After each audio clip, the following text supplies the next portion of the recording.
Harrisega praegu kokku 7 sekundit jääb Ilves vasakust nurgast ja Ilves paneb sama mõnusalt edasi. 38 minutit veel minna, et siin võib igasuguse asju juhtuda ja Rosenthal nüüd viigistab selle seisu tabloole. Ma tahaks öelda, et tegelikult vabandust, mitte Arvidsson, vaid Johansson, tahtsin öelda, surub siit ülevalt alla ja Toom tuleb ise palliga siin ründealasse. Harris ka sealt nopib selle palli vahelt ja see on juba teine ja Harris siit ka.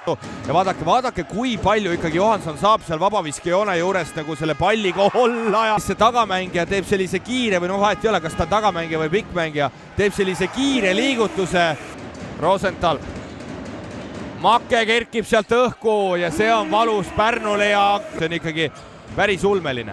Oi kui hea sööt ja Ilves sealt on vaja ära tõsta ja Ilves seda teeb ka. Ja tulevad siin valged särgid kiirelt, Johansson täiesti vabalt saab laadida ja vähe lõbusamalt. Rosenthal ja praegu Rosenthal tassib seda PC Kalev Cramot.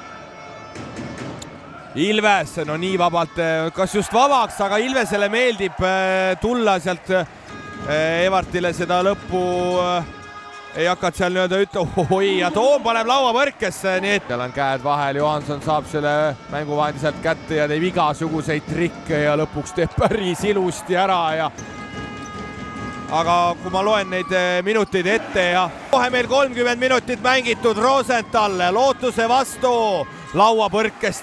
Johansson täiesti vabalt paneb sealt söödu välja, lootus veel ja lootus 2,4 punkti keskmiselt, nii et omad ära teinud ja 7,5 veel juurde. Sekundit jääb rünnaku lõpuni.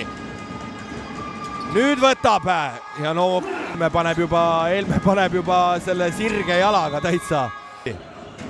Nii, koputa nüüd, viimane võimalus. Kaugeainen ei pääse sealt viskele, Make nulli otsast.